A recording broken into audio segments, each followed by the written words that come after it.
নমস্কাৰ জ্ঞান গুৰুকুললৈ আপোনালোক সকলোকে স্বাগতম জনাইছো। আজি আমি খুব কম সময়ৰ ভিতৰতে এটা অতি সৰু কনসেপ্ট শিকিবলৈ চেষ্টা কৰিম। কনসেপ্টটো যেটা সৰু হয় কিন্তু খুব বেছি ইম্পৰ্টেন্ট আৰু সঘনাই ষ্টুডেন্টৰ এই কথাটোত ভুল লগা দেখা যায়। ঠিক আছে, সো আমি চাম যে চেঞ্জ ইন সাপ্লাই আৰু কি যে change in quantity supply. Okay, এই দুটা বস্তুৱে কি বুজায় এক্স্যাক্টলি আৰু ডিফাৰেন্সটো কি? ঠিক আছে, ডায়াগ্ৰামৰ সহায়ত বুজাই দিওঁ। প্ৰথমতে মই ডায়াগ্ৰামটো আঁকি লৈছো যে এইফালে আমি কোৱান্টিটি লৈছো, এইফালে প্ৰাইচ লৈছো। ঠিক আছে, এই গোটেই একচুৱেলি কনসেপ্টটো যেটো আমাৰ চেঞ্জ ইন ডিমান্ড আৰু চেঞ্জ ইন কোৱান্টিটি ডিমান্ড আছিল তাৰ দৰে প্ৰায় এক্স্যাক্টলি একেই, খালি সাপ্লাই কাপডাল আপৱাৰ্ড স্লোপিং হ'ব, বাকি গোটেই কথাখিনি একেই।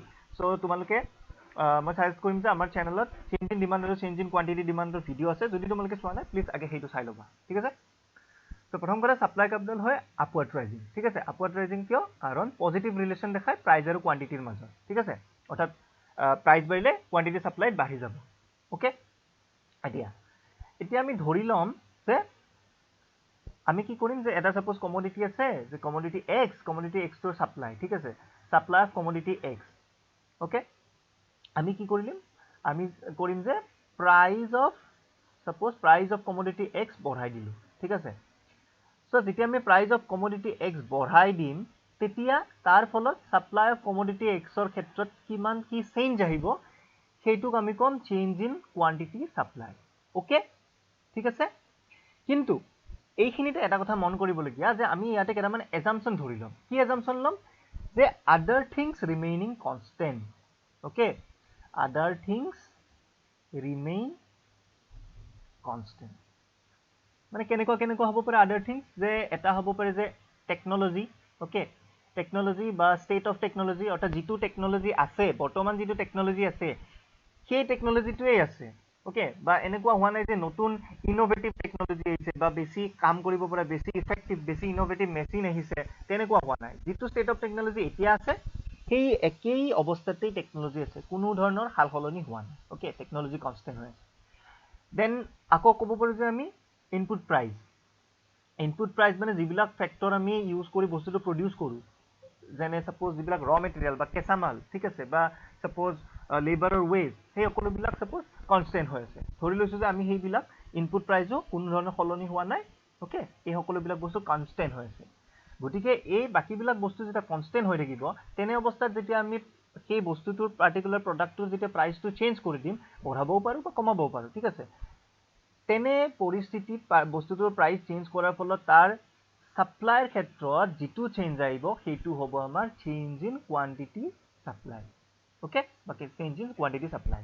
তো ধৰি লওঁ ইনিচিয়েলি প্ৰাইচ আছিল P1। ঠিক আছে, P1 প্ৰাইচ আছিল। P1 প্ৰাইচ থাকোঁতে কিমানখিনি সাপ্লাই কৰিছিল? ইমানখিনি সাপ্লাই কৰিছিল, সাপোজ OQ1। ওকে, যেতিয়া প্ৰাইচ আছিল OP1, কোৱান্টিটি সাপ্লাইত কিমান আছিল? OQ1। দেন সাডেনলি আমি কি কৰিলো যে বাকি বস্তু একে আছে কিন্তু প্ৰাইচটো বঢ়াই দিলো। প্ৰাইচটো কিমানলৈকে বঢ়াই দিলো? যে OP2। যে প্ৰাইচ OP2 হোৱাৰ ফলত কোৱান্টিটি সাপ্লাইত কিমান হ'ব? কোৱান্টিটি সাপ্লাইত হ'ব এই কাৰ্ভডালে আমাক দেখাব OQ2। ঠিক আছে, OQ2 is the new quantity supply. So আমি কি দেখিলো যে প্ৰাইচটো বঢ়াই দিয়াৰ ফলত আমাৰ কোৱান্টিটি সাপ্লাইত বাঢ়ি গ'ল।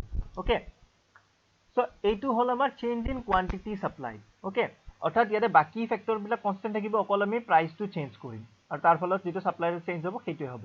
আৰু এইটো ক্ষেত্ৰত কি হয় যে যিডাল আমাৰ সাপ্লাই কাৰ্ভ আছে, ইনিচিয়েলি যিডাল সাপ্লাই কাৰ্ভ আছে সেই সাপ্লাই কাৰ্ভডালেই থাকিব।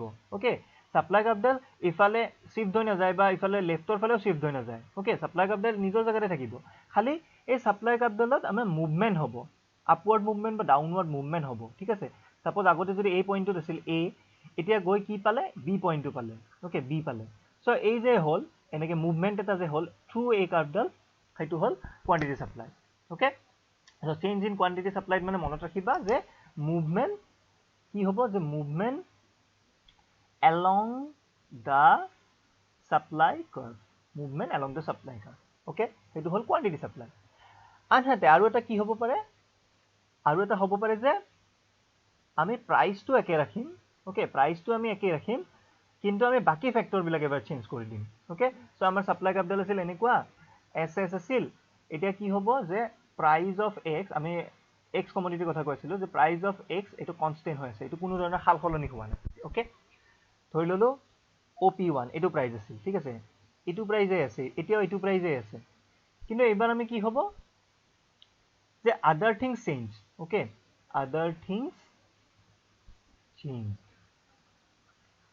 যে আমি ধৰি ললো সাপোজ টেকনলজি ওকে টেকনলজি টু আমাৰ হলনি হৈ গল আপগ্ৰেড হল টেকনলজি আপগ্ৰেড যেহেতু টেকনলজি আপগ্ৰেড হৈ গল ডেভেলপ হৈ গল আগতকৈ পূৰ্বতকৈ বেছি নতুন ইনোভেটিভ টেকনলজি আহি গল তাৰ ফলত এতিয়া কি হ'ব যে এতিয়া আমাৰ কষ্ট অফ প্ৰডাকশন টো কমি যাব ওকে টেকনলজি আপগ্ৰেড হোৱাৰ লগে লগে কি হ'ব যে কষ্ট অফ প্ৰডাকশন কমি যাব ওকে এটো কমি যাব আৰু যেহেতু কষ্ট অফ প্ৰডাকশন কমি যাব তাৰ ফলত কি হ'ব এতিয়া আগৰ প্ৰাইসটোতে অৰ্থাৎ P1 প্ৰাইসতে আগতে যদি OQ1 সাপ্লাই কৰিছিল এতিয়া সাপোজ তাতকে অলপ বেছি ইমানখিনি মান এতিয়া সাপোজ OQ2 সাপ্লাই কৰিব পৰা হৈ যাব কিয় হল কাৰণ আদাৰ ফেক্টৰ চেঞ্জ হল আদাৰ ফেক্টৰ কি আছিল যে টেকনলজি যেটা আপডেট হৈ গল তাৰ ফলত আমাৰ কষ্ট অফ প্ৰডাকশন কমি গল কষ্ট অফ প্ৰডাকশন কমি যোৱাৰ কাৰণে এতিয়া আগৰ প্ৰাইসটোতে প্ৰডিউসাৰ জনে পূৰ্বতকৈ বেছি পৰিমাণ সাপ্লাই কৰিব পাৰিছে